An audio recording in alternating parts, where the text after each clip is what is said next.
Trusted gold buyers మీరు తాకట్టు పెట్టిన బంగారాన్ని విడిపించి ఈ రోజు ఉన్న మార్కెట్ ధరకు కొనబడను. Hello, how do you? Supreme court లాయరా మీరు? yes please. Very glad to meet you. Thank you. నేను కూడా లాయర్ని, సుప్రీం కోర్టు దగ్గర రావాల్సింది. మరి ఎందుకు రాలేపోయారు? కేసులు కాక. Is it? Supreme court lawyer. Hello hello, many happy returns. Supreme court lawyer అమ్మా. పుట్టినరోజున పసిపాపను బాధ పెట్టిన పాపానికి ఎవిడెన్స్ యాక్ట్ 58 ప్రకారం అప్రూవర్ గా మారి మాకు నేను విధించుకున్న జరిమానా మీ ప్లీజ్ యాక్సెప్ట్.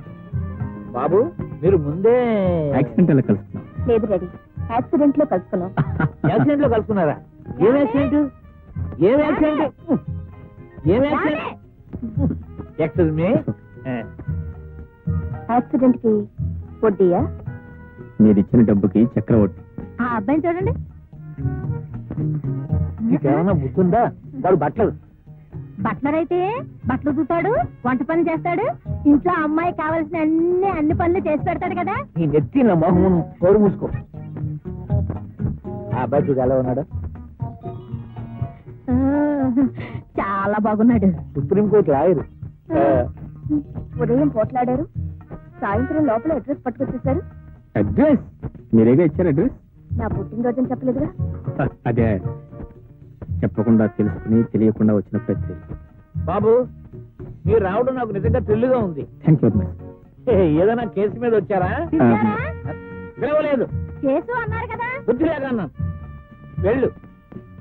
ఇదిగో ఇలాగా. ఈమె స్వప్న తల్లి, నా భార్య. నమస్తే. Good morning. ఏమనుకోకండి, కేసు అని పిలిస్తే చాలు ఇలా వచ్చేస్తూ ఉంటుంది. ఎందుకనండి? నేను లాయర్ అవగానే ఒక కేసు పట్టుకున్నాను బాబు. అదే ఫస్ట్ కేసు, అదే లాస్ట్ కేసు. ఆ కేసు వాళ్ళ నాన్నది. ఆ కేసులో దురదృష్టవశాత్తు నేను ఓడిపోయాను. ఓడిపోగానే వీళ్ళు ఆశపోయింది. ఆశపోయినా మనం ఫీజు చేస్తాం కదా. నేచురల్లీ. ఫీజు ఇవ్వమన్నాను. ఫీజు లేదు, పిల్లుంది, కావలిస్తే పట్టుకెళ్ళమని సత్రాజిత్తు శ్రీకృష్ణుడికి శమంతకమణిని అప్పచెప్పినట్టు ఈ కేసు నాకు అప్పచెప్పాడు. చూశారా? బాబు లేదు బాబు, మన చట్ట ప్రకారంగా మన దేశంలో మాక్సిమం మనిషికి 14 ఏళ్ళు శిక్ష.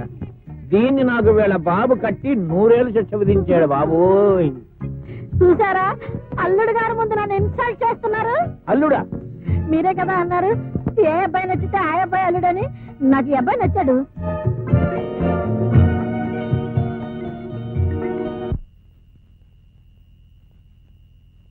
Mister, నేనెవరినో గుర్తున్నానా?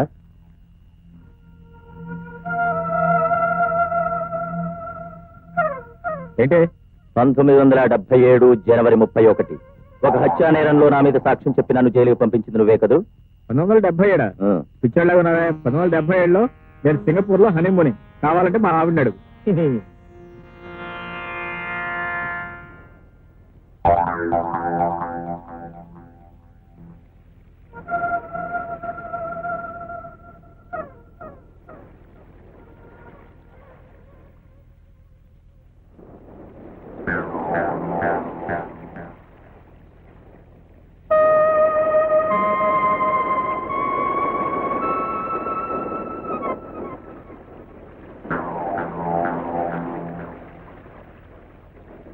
Hi man. Hi darling, how are you? ఎవరు మీరు? నేను తర్వాత చెప్తాను. వాడు కూడా రౌడీ వేస్తాను మన తలుపుతో. మరి అతనెవరు? వాడు ఎవడో రౌడీ వేస్తా. వాడు చెల్లిని కూడా మోసం చేసి కట్టి తీసి పారిపోయాడు. వాడు అచ్చను అలాగే ఉంటాడు. నేను కాదు కూడా ఒప్పుకోవట్లేదు. నిజంగా అంత పని చేసేవాళ్ళు? చచ్చా, నాకు ఎప్పుడు పెళ్లి కాలేదు. నేను బ్రహ్మచారి, నేను అలాంటి వాడిని కాదు. అలానే అనిపిస్తుంది. వాడు వెళ్ళిపోయాడు, నేను కూడా వస్తాను. Thank you. ఏంటి నీ అవసరం తీరంగానే సరా? మరి నా అవసరం? ఏ అవసరం ఏంటి? ఆ కేసు ఏమిలా ఉంది? ఏ కేసు? ఏం లేదు, లాయర్ కదండి, ఏదో కేసు గుర్తుకొచ్చింది. అది మరెవరు? నేనే. ఎవరో పిలుస్తున్నారు? అదే మా ఒట్టిపడ్డు. గుర్తుపడ్డ ఆయన ఎవరు? నా మొగుడు. ఆహా, అయితే మీరు పెళ్ళైందా? మరి పెళ్ళైన తర్వాత కూడా ఇదేం పని చెప్పండి. ఏం చేయమంటావు? సముద్రపు నీళ్లు తాగటానికి పనికొస్తాయా? మా ఒట్టిగోడు ఎప్పుడు తాగకుండా ఉంటాడు. వాడు నాకు పనికిరాడు. ఆయన పిలుస్తున్నాడు. ఒట్టిగొడ్డికి అరుపులు ఎక్కువ అని వాడు ఎప్పుడు అంతేలే. మరి నేను వస్తా. అరే నువ్వు వెళ్ళిపోతున్నావా? ఏం లేదు, అర్జెంటుగా పని ఉంది, పని అర్జెంటుగా ఉంది. అదే కొంచెంసేపు ఉండు. ఆయన పిలుస్తున్నాడు, ఆహా. ఆయన పిలుస్తున్నాడు, ఆయన పిలుస్తున్నాడు, వస్తా, నీ మీద ఒట్టు. సారా, సారా, సారా. సారా ఎక్కడా?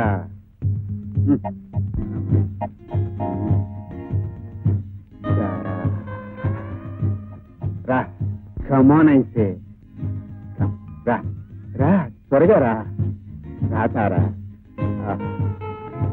నీకోసం ఎంత ఎదురు చూస్తున్నాను, రా.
Hello, hello hello, how are you, how are you?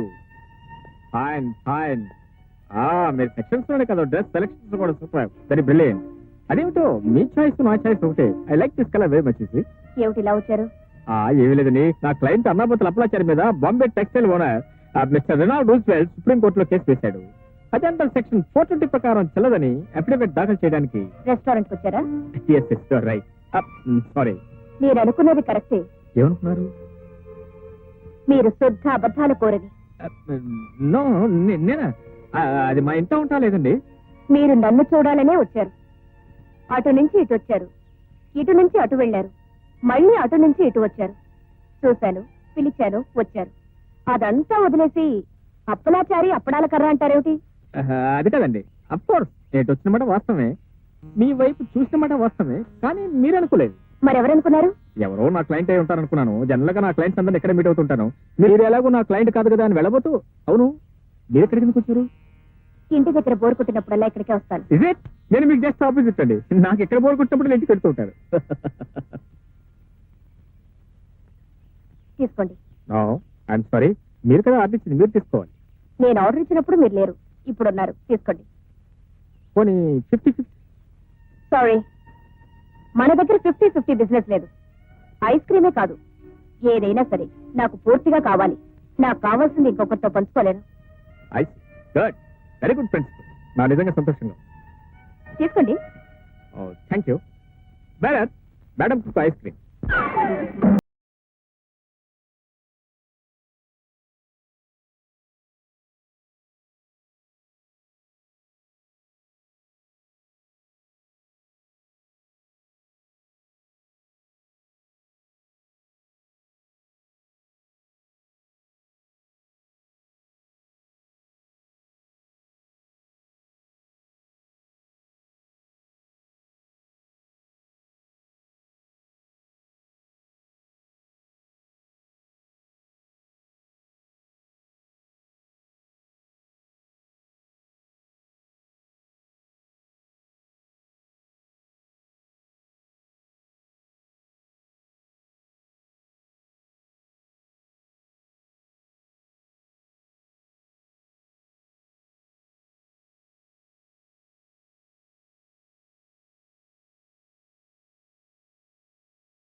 ఆ పాపాయమ్మకు నీకు సంబంధం ఏంటి?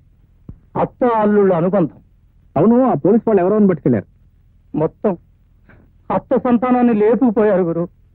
గురు, నువ్వు కాపాడకపోతే క్లబ్ మూసేస్తారు గురు. క్లబ్ మూసేస్తే అత్త ఆత్మహత్య చేసుకుంటుంది గురు. ఇది ప్రిస్టేజ్ పాయింట్ గురు. అత్త వ్యాపారం మొదలెట్టిన తర్వాత ఇంతవరకు ఏ ఒక్క పోలీసుడు వచ్చి అందులో కాలు పెట్టలేదు. ఇన్స్పెక్టర్ కొత్తగా వచ్చాడు గురు. వస్తున్నా, ఆ ఇన్స్పెక్టర్ లేపేద్దాం. ఎలా గురు? బాధ్యత గల ఒక పోలీస్ అధికారి పాపాయమ్మను బలాత్కరించిపోయాడు. దానికి సెక్షన్ 9 ప్రకారం ఒక పోలీస్ ఆఫీసర్ ప్రభుత్వ ఉద్యోగం చేస్తుండి ఒక ఆడపిల్ల మీద అఘాయిత్యం చేస్తే అతన్ని సివియర్ గా పనిష్ చేయొచ్చు. అయినా కేసు టేకప్ చేసే లాయర్ సెక్షన్స్ తెలియక అడుగుతున్నారా లేకపోతే నేను టెస్ట్ చేస్తున్నారా? మేబీ అదే లేదండి, నేను సుప్రీంకోర్టు లాయర్ని కదండి. ఇవన్నీ పెట్టి కేసెస్, నా అసిస్టెంట్ చూసుకుంటారు. That's all. ఏమిటి చిన్న కేసా? ఎవరండి చెప్పింది? ఐ మీన్ పెట్టి కేసు కాదనుకోండి. అసలు కేసు పెట్టాను కాదు, పెట్టి కేసు నేను తీసుకుంటానండి. ఐఎమ్ సుప్రీంకోర్టు లాయర్ వేసి సెక్షన్ 119 ప్రకారం నేరం జరగకుండా చూడాల్సిన బాధ్యత గల ఒక పోలీస్ ఆఫీసరే దుష్ప్రేరణతో నేరానికి పాల్పడినందుకు సెక్షన్ 116 ప్రకారం దుష్ప్రేరణ చేయ వ్యక్తి, సెక్షన్ 367 ప్రకారం దుష్ప్రేరణే కాక ఒక తీవ్రమైన ఘాతకానికి కూడా పాల్పడినందుకు సెక్షన్ 372 ప్రకారం దుష్ప్రేరణ చేస్తున్నందుకు. మేడం మేడం అయ్యా బోరింగ్ మహాశయ, ఇంట్లో మా నాన్న బోరు పళ్ళాకి ఇక్కడికి వస్తే మీరేమిటండి ఈ దుష్ప్రేరణతో నాకు బోరేస్తున్నారు? ఏమిటి బోరేస్తున్నాను?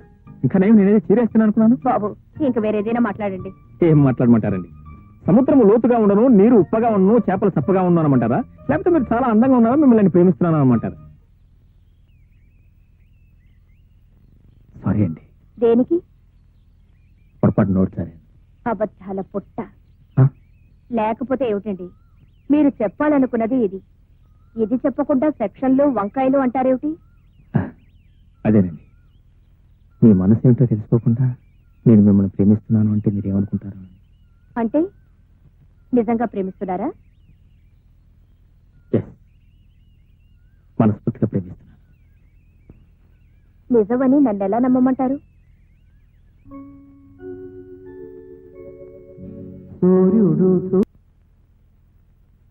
దేవుని మీద ప్రమాణం చేసి దేవుని ఎదుట ప్రమాణము చేసి అంతా నిజమే చెప్తాను. అంతా నిజమే చెప్పు. అబద్ధం చెప్పను. అబద్ధము చెప్పను. పాపాయమ్మ మీకు తెలుసా? తెలుసు. ఎలా తెలుసు? మేమంతా ఒకే కులస్తులం. అంటే భక్త కులం, భక్తులం. భక్త కులమా? కాదు, అదో వ్యభిచార నిలయం. అపచారము, అపచారం, మహాపచారం. తన వృత్తిని, ప్రవృత్తిని ఆ శ్రీకృష్ణ పరమాత్మకి అంకితం చేసిన మహాసాధ్యం.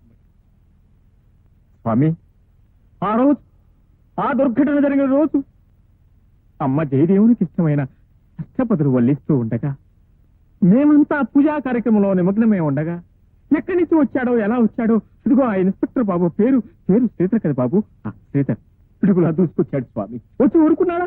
ఆ అమ్మను, మహాసాధ్యముని, సౌశీల్యవతిని గట్టిగా పట్టుకుని ఏమేమో చేయబోయాడు స్వామి. నా నోటితో నేను చెప్పలేదు స్వామి. పచ్చి అబద్ధం. Order order. ఏదేదో చేయబోయాడు అంటే దాని అర్థం బలాత్కరించబోయాడు స్వామి. ఎస్ఐ బలాత్కరించబోతూ ఉంటే మీరు చూస్తూ ఊరుకున్నారా? ఏం చేయమంటావు నాయన? ఏదైనా సహాయపడదాం అనుకుంటే అప్పటికే ఆమె ఒంటి మీద వస్త్రాలు వలిసి వేయబడ్డాయి. అబద్ధం, అబద్ధం, అబద్ధం. Order order. చెప్పు స్వామి, ఒక్కసారి ఆ తల్లిని చూడండి. అవమాన భారంతో కృంగిపోతున్న ఆ తల్లిని చూడండి. అమాయకత్వం కూడి కట్టుకున్న ఆ కళ్ళల్లోకి ఒక్కసారి గుచ్చి చూడండి స్వామి. ఆ తల్లి వ్యభిచారినా? మరి ఇంతమంది భక్తులుండి ఆమెనెందుకు కాపాడలేకపోయారు? చెప్పాను కదా నాయన, వివస్త్రయ్య ఉన్న ఆ తల్లి దగ్గరికి ఎలా వెళ్ళగలని చెప్పు. అందుకే ఆ దృశ్యాన్ని చూడలేక ఆ భారాన్ని కూడా భగవంతుడి మీదే మోపినం బయటకు వెళ్ళిపోయాం. మరి వచ్చిన వారు పోలీసులకు ఎందుకు ఫిర్యాదు చేయలేదు? తప్పు నాయన, ఒకరి మీద ఒకరికి ఫిర్యాదు చేయకూడదు. ఎవరి కర్మ వారిదేనని వదిలేయాలి. స్వామి, నేను చెప్పినవన్నీ నిజాలని మళ్ళీ 1000 దేవుళ్ళ మీద ప్రమాణం చేసి చెప్తున్నాను. నిర్దోషి అయిన అమ్మలకే అమ్మ మా పాపాయమ్మను రక్షించి న్యాయం చేకూర్చవలసిందిగా కోర్టు వారిని సవినయంగా కోరుతున్నాను.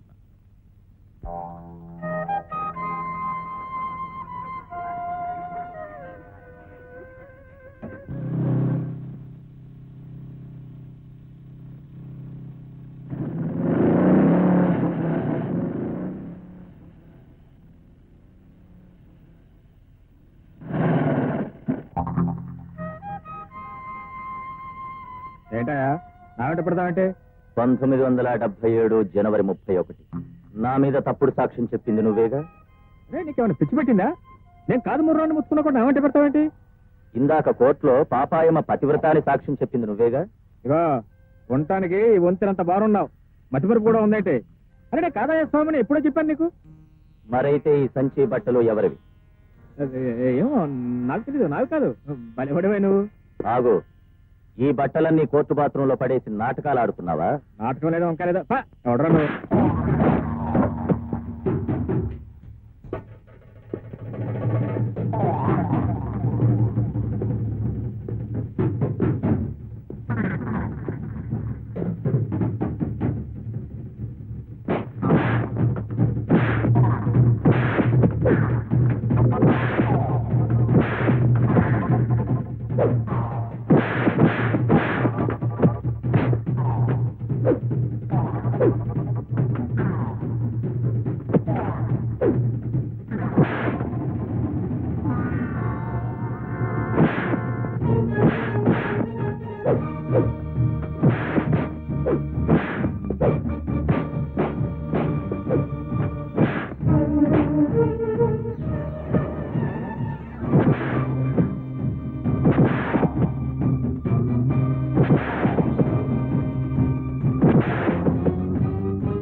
ఊరికి ఎవరు ఉండరు, ఇక్కడికి వచ్చి కొట్టుకుంటున్నారా? ఇలాంటి పిచ్చి వాళ్ళు ఎక్కడ కొట్టుకుంటారనే మేము ఎక్కడ కాపలా స్టేషన్ కి. హలో అల్లుడు. Good morning madam. ఏమిటి, ఏమైంది ఇక్కడ? ఇక్కడ మర్డర్ జరుగుతుంది మేడం, మేము వచ్చి పట్టుకున్నాం. ఓహో, ఇతను మా అల్లుడు, వదిలేండి. అతనా మేడం? ఇతనే. Sorry sir. Sorry sir. Station కి.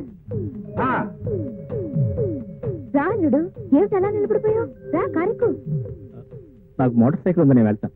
మోటార్ బైక్ మా డ్రైవర్ తీసుకొస్తాడు, నువ్వు రా కారెక్కు. ఏంటి ఆ కానిస్టేబుల్స్ మీకు సాల్యూట్ చేశారు? మా ఒట్టిగొడ్డకప్పుడు పోలీస్ ఆఫీసర్లే. అవును, ఆ పొడుగాటాడుతో నీకు ఇంకా ఆ గొడవ పోలేదా? చెప్పానుగా, వాడి బావమర్తి సరిగ్గా నా పోలికలోనే ఉంటాడట. నా దురదృష్టపతి. వాడి చెల్లాయి ప్రశ్నించిందట, వచ్చి తల్లి బిడ్డను చూశాడమంట. అదృష్టవంతురాలు. దేనికి? పొరుడు పోస్తున్నందుకు. అవును, బండి ఎలా ఉంది? బండి చాలా బాగుంది. మరి నీ బాలేనా? మీకే మీరు చాలా బాగున్నారు, కానీ బండి కాస్త ఇరుగ్గా ఉంది. నాకు ఇరుగ్గా ఉంటేనే చాలా ఇష్టం. అవును, మీకు టాప్ ప్లేస్ అంటే ఇష్టమా? అవును, ఏం లేదు, నడివేసంలో టాప్ ప్లేస్ కార్లో పోతూ ఉంటే. ఏముంది, ఉష్ణ శీతలు అన్నారు. అబ్బో, మీకు శాస్త్రాలు కూడా వచ్చా? మా ఒట్టిగొడ్డు నాకు నేర్పింది అదొక్కటే. మీరు కారు ఆపితే నేను దిగిపోతాను. ఎక్కడ దిగేది? ఎక్కించుకుంది ఊరికి దింపడానికి కాదు.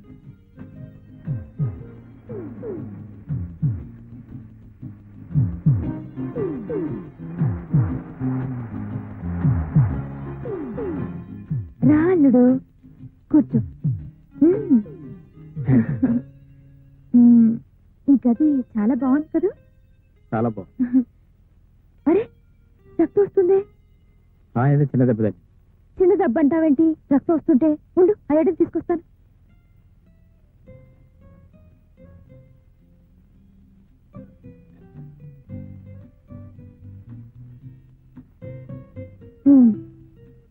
ఇలా ఇవ్వు. అరే, దెబ్బ తగిలితే అలా కంగారు పడతావేంటి?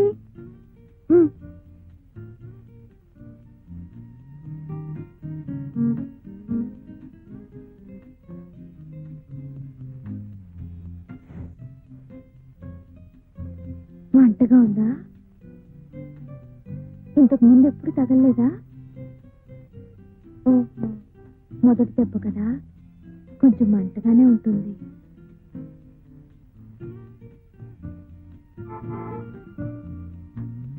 మా ఒట్టిగుడ్డు వస్తున్నట్టుంది.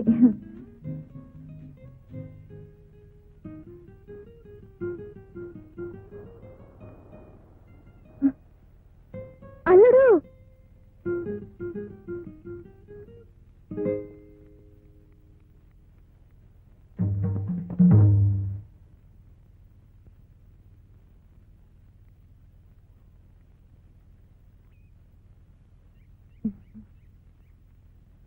కార్లో వస్తూ ఉంటే యాక్సిడెంట్ అయింది.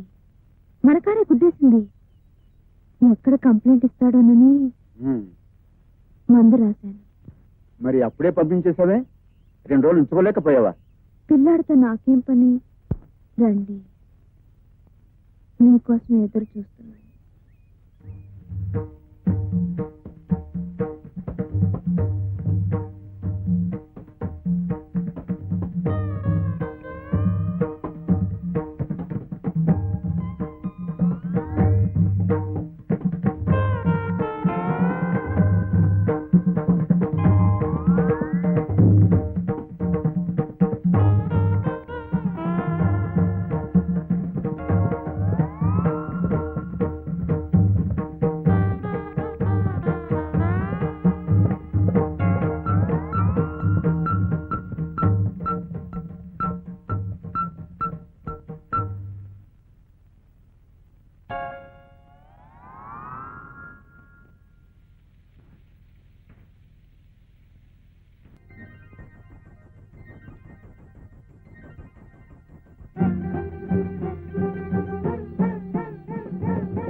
ఏంటి ఇప్పుడు టిఫిన్ తింటారా? ఇప్పుడే లేచావా? ఎప్పుడో లేచంగానే ఆ వేళ అమ్మాయి పుట్టినరోజుకి వచ్చావు, మళ్ళీ లోపల కనపడలేదు. ఇప్పుడు వచ్చావు మళ్ళీ, ఏమైపోయావు? ఏం లేదురా, అబ్బాయి ఐపీఎస్ ట్రైనింగ్ అయ్యి ఏసీపీ అయ్యాడు. అదే assistant commissioner of police. Very good, very good. మరి మంచి రోజు చూసుకుని వార్త చెబుదాం అనుకుంటే ఇప్పుడు కానీ కుదరలే. ఆహా, ఏదైనా కేసా? పిలిచారా? నేను పిలవలేదు, పిలుద్దాం అనుకుంటున్నాను. వాడికి కూడా టిఫిన్ పట్టరా. ఏం లేదురా, అన్నయ్యారు బాగున్నారా? బాగున్నాం. ఏం లేదు, మనం స్నేహితులం. అబ్బాయి బాగున్నాడా? బాగున్నాడు, ఏసీపీ అయ్యాడు.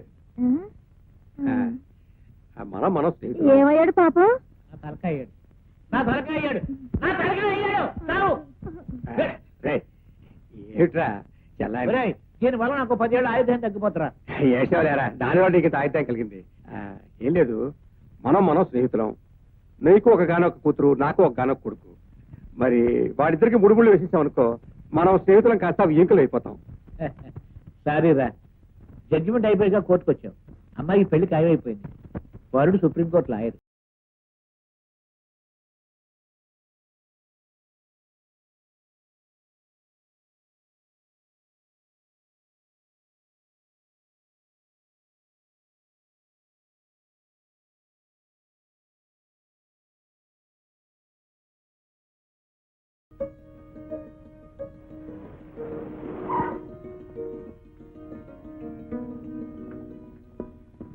రాజేంద్ర బాబు గారు రాలేదా? రాలేదమ్మా, జ్వరంగా ఉంది, తోటలో ఉన్నారు. పెద్దయ్య గారితో ఏదో గొడవ పడుతున్నారు, మిమ్మల్ని తీసుకురమ్మన్నారు.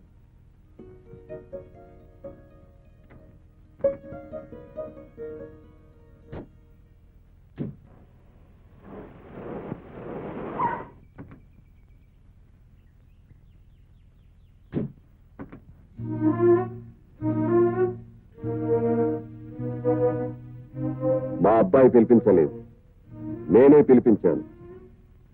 తీసుకెళ్ళి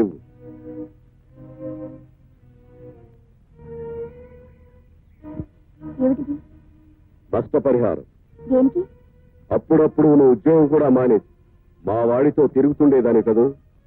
ఇప్పుడు వాడు వేరే పెళ్లి చేసుకోబోతున్నాడు.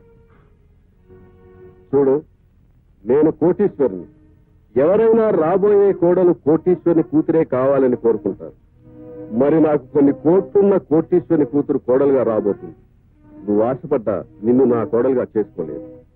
అందుచేత నువ్వు ఇబ్బంది పడొద్దు, మా వాడిని ఇబ్బంది పెట్టద్దు. మరింకెప్పుడు మా వాడికి కనిపించొద్దు. ఇదిగో మాట, కోపంగా వెళ్తున్నావా? లేక నువ్వు చెప్పేదేంటి నేను వినేదేంటి అని వెళ్తున్నావా? అదేదో చెప్పెళ్తే మంచిది. మీ అబ్బాయి గారితో చెప్పండి, ఆయన ఏం చేయమంటే అది చేస్తాను. వాడిని ప్రతిమాని ఒప్పించే పొజిషన్ కాదు నాది. నువ్వు ఒప్పుకుంటే వచ్చిన కారులోనే పంపిస్తాను, లేకపోతే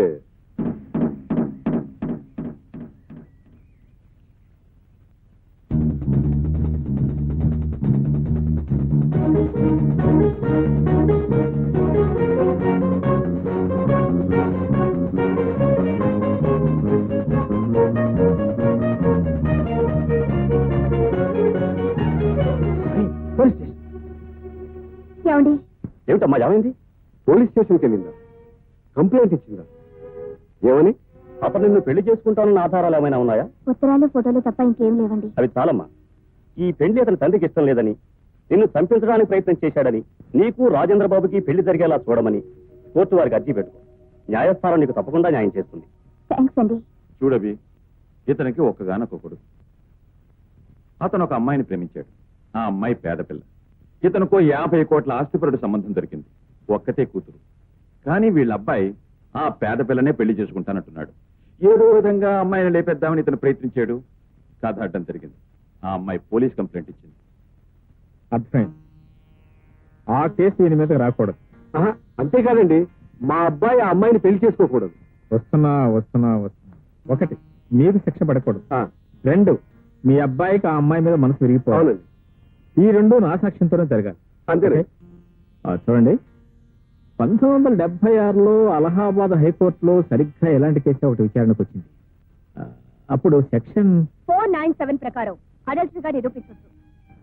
అవునవును, ఎంత తప్పించుకుందాం అనుకున్నా ఇలాంటి చిన్న చిన్న కేసులు ఒప్పుకో తప్పడం లేదు. నేను ఏ కేసు ఒప్పుకున్నా ఒప్పుకోపోయినా ఈ కేసు ఒప్పుకొని తీరాలి. ఒకరిని ప్రేమించి మరొకరితో ఎలా సంబంధం పెట్టుకుంటుంది? Chitti nasty women. ఇటువంటి ఆడవాళ్ల వల్లే ప్రేమ అనే పదం కల్తీ అయిపోయింది, మనసు అనే పదం కల్తీ అయిపోయింది, చివరికి పెళ్ళనే పదం కూడా కల్తీ అయిపోతుంది. ప్రేమించిన తర్వాత ఆ ప్రేమకి కట్టుబడనే ఆడదైనా మగాడైనా నీతి తప్పిన వాళ్ళే. I hate people who don't possess character. Please ఆవేశపడకండి, నేను అంతే. ఈ కేసులో ఆ అమ్మాయికి శిక్ష వేయించలేకపోతే నేను వాదిస్తాను, వేయిస్తాను. నన్ను నేనే వేయిస్తాను. పేరు కల్పన. నిన్ను ఎక్కడి నుంచి తరుముకొచ్చారు? తోటలో నుంచి. తోటలోకి నువ్వెందుకు వెళ్ళావు? ఆయన కారు పంపించారు. ఆయనంటే మీ ఆయన? కాదండి, ఆయన నాకు కాబోయే ఆయన. కాబోయే ఆయనే కానీ కట్టుకున్న ఆయన కాదుగా. యువరానా, మన హిందూ సాంప్రదాయ ప్రకారం 3 ముళ్ళు పడినంత వరకు ఏ ఆయనైనా ఆయన కాదుగా, పరాయివాడేగా. అటువంటి పరాయివాడు రమ్మని కారు పంపితే పవిత్రమైన ఆడదానివి నిర్భయంగా తోటలోకి ఎలా వెళ్ళావు? సో యువరానర్, అలా ఎవరు కారు పంపితే వాళ్ళ కారులో వెళ్ళటం, ఎవరు తోటలోకి రమ్మంటే వాళ్ళ తోటలోకి వెళ్ళటం మొదటి నుంచి ఈ అమ్మాయికి అలవాటు. లేదు. యువరానర్, అలవాటు ప్రకారం ఎవరో కారు పంపితే వెళ్ళింది. అక్కడ తను పెళ్లి చేసుకోవాలని కలలగంటున్న ప్రియుడు తండ్రి అనుకోకుండా కనపడగానే కంగారు పడింది. నిజానికి ఈ అమ్మాయి గురించి, అమ్మాయి శీలం గురించి చెడుగా విన్న అబ్బాయి తండ్రి ఈమె నిజరూపం తెలుసుకోవాలనే ఉద్దేశంతోనే ఆ కారు పంపాడు. ఆయన చూడగానే బిత్తరపోయింది.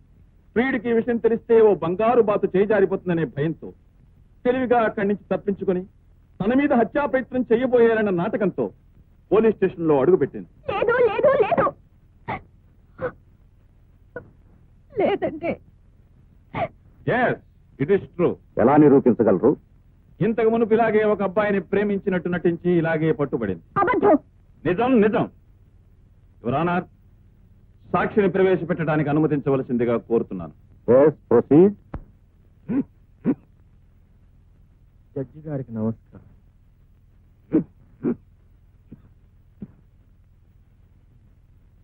దేవుని ఎదుట ప్రమాణం చేసి దేవుని ఎదుట ప్రమాణం చేసి అంతా నిజమే చెబుతాను. అంతా నిజమే చెప్తాను. అబద్ధం చెప్పాను.